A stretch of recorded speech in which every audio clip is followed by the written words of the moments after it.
All right, guys, let me first start off by saying everything's going to be all right. And now, here's your Tuesday morning tech tip from Pugliese Speed Shop. So I'm sure I've mentioned before. If not, I'll mention it again. Every New Year's Day, we start off with a nice ride, right? Me and all the guys from the club jump on the bikes and we shoot somewhere, grab some lunch, spend time together, start the year off right, out riding. Today, come on, look at it. I'm in a t-shirt, guys. We couldn't ask for better weather. And jumped on the old road glide, started shooting up to the VFW where we always meet at, and back end of the bike started to get a little squirrely. Now, mind you, I did everything. I checked oil. Tires were a little low. I juiced them up. Back tire was a little lower than I would have liked to see it, but it is what it is. So I did everything I was supposed to do, and then she got a little squirrely. We limped her over to the VFW. Let me show you what I found. So, get off the bike, look at the back tire right away, and yeah, she ain't no good. So it had 40 psi when I left. It's maybe 15 miles, and she was sitting at 0. So, luckily, we're all military guys, right? Veterans, retired, most of us, all that kind of stuff. So we should be prepared. In the parking lot, we had standing by a truck with the tow hitch and everything on it. The trailer is usually stored there, and some tie downs. So, now it did take a couple of us all together to have all the parts we needed to make this happen, but we did it. And now, since I just passed the guys, actually, they passed me as I was riding back to the house, going over to this little place to grab some lunch. This is one of the benefits, guys, having two bikes. So, here, I'll show you. I already know what you're going to say. Chaz, you got 4 bikes. Valid. However, I got 2 that are rideable. I'd love to jump on her, but I've been lazy, and that one's nowhere near. But I just fired this thing up a couple days ago. She's good to go. We're going to do a little check on her, jump on it, meet those guys, and yeah, looking forward to it. Guys, I don't think I could ever get tired of that loop. So, yeah, we're going to jump on her, meet the fellas, and give you a little tech tip after that. Time to go ride.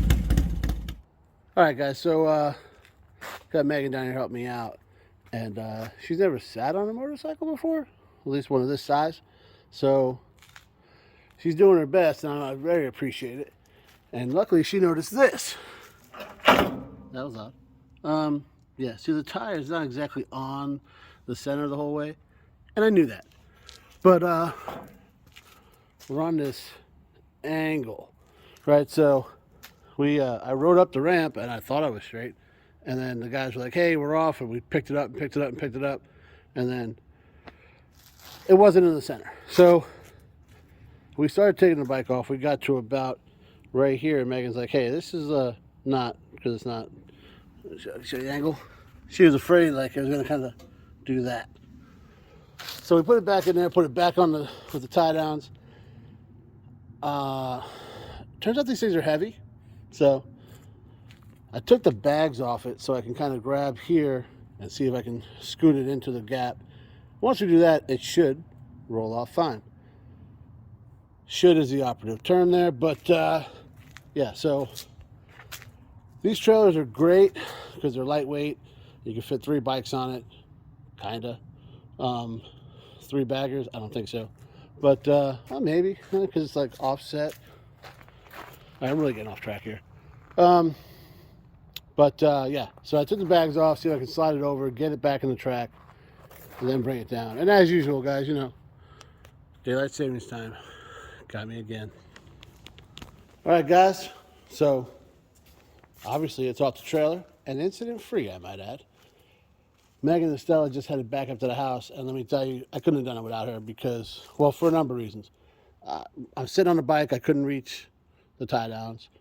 She came up with the idea of juicing the tire up, which made it easier to roll, easier to maneuver. We were able to roll it back down here, get it off of there. It kind of sucked when I could no longer reach there, so she put these blocks here so I could walk it down, and it all worked out well.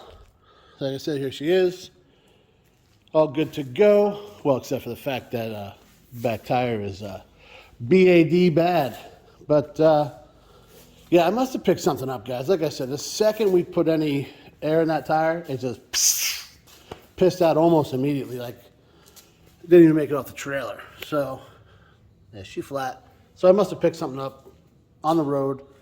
I thought maybe because it was low this morning and I aired it up, but nah, it was, we definitely picked something up. So, could have been a hell of a lot worse. A little inconvenient. Tires are 2 years old anyway, so no big deal. Well, guys, so obviously it's the next morning. You can see because the sun is shining beautifully outside. And I'm not riding a motorcycle right now. Can you guess why? And it's not even because of the flat tire. As if that wasn't enough of, like, you know, an ordeal to deal with. I said I came back here. You guys saw that. Jumped on the FXR. Shot out to this restaurant. About 30, 35 miles away. Nice ride out there. Met the fellas. Had some lunch. An amazing Bloody Mary. And I said, all right, cool. We're getting back on the bikes and we're going to shoot just a little bar over here by my place. And the plan was, right, hey, we'll go there, have beer or whatever, and then my house is literally like less than a mile from there. So like, yeah, we'll all come over and you know, help you get the bike off the trailer. Awesome. Sounds great, guys. Let's do that. So we spent more time at that restaurant than we thought, and then I came out to jump on the bike, and old Wade was even saying, hey man, I ain't got no energy to be pushing this thing today. So I said, pushing what? This thing always starts, no problem. Right. Yeah, that's not a good noise, but basically I hit the button and whatever. You know, dead battery sound, right? That little click. I'm like, are you... He's like, dude, what happened? I said, I don't know. It started up no problem when I left the house. I stopped for gas. It started up no problem. You know, the battery, I had it on the charger a little bit, like, you know, before, when it got real cold, you know. I was like, I've not had a brand new battery. I've never had a problem. This is weird. So, old Wade push starts me. And luckily, that thing's easy to pop start. It fires up, sitting there. And apparently, as he was running, I didn't see it, but everybody said, like, things are just flying out of his pockets. And he had, like, come back behind and like, pick up his, I don't know, his cigarettes, his lighter, his whatever, his phone, I don't know, whatever he dropped, everything. So he picks all this stuff up. And we have a nice ride. And like, literally, guys, we passed my neighborhood, right? And I was like, maybe I should turn off because I don't know if this thing charged. And I'm like, I'm sure it's fine, right? Maybe I left the light on when I went in. Which, if anybody's ever seen the FXR, that light, and I know John will vouch for this, I'd have seen it, you know, from, you know, across the town. So, okay, I pull in there, we get off the bike, I shut it off, and I hit the button, dead as a doornail, not even clicking anymore. And I'm like, oh man. So Wade's like, are you serious, man? I was like, I don't know what happened. So we hung out there, and actually, we hung out there to the point it actually started to get dark. And most of the dudes didn't have clear lenses and all that kind of stuff. So I was like, I got it, man. It's fine.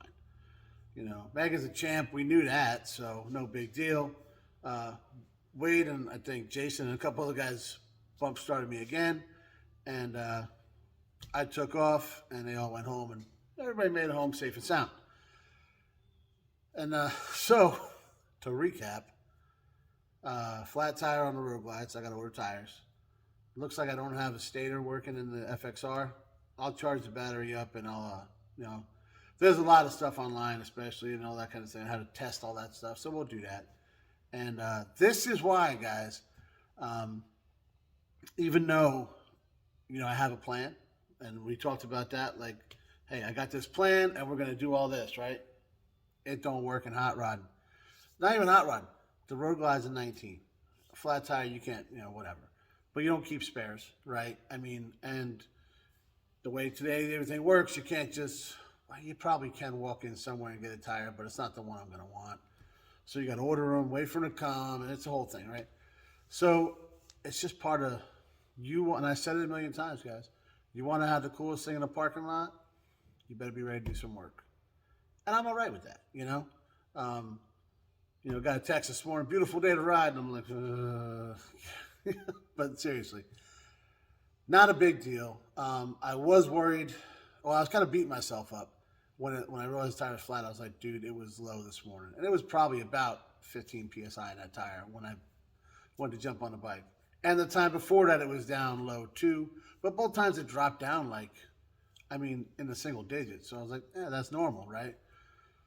And then I was like, man, when it was flat, I was like, man, I should have known. I should have looked at it closer. And that was originally going to be my tech tip, guys, was I should have looked at it closer. Second time it was low, I should have been, man, there's a problem here. But listening to it now, and I aired it up, and I checked 20 minutes, half hour later, and it was still at 40 psi, where it should be. So I wasn't worried about it, right? And then it quickly got to 0.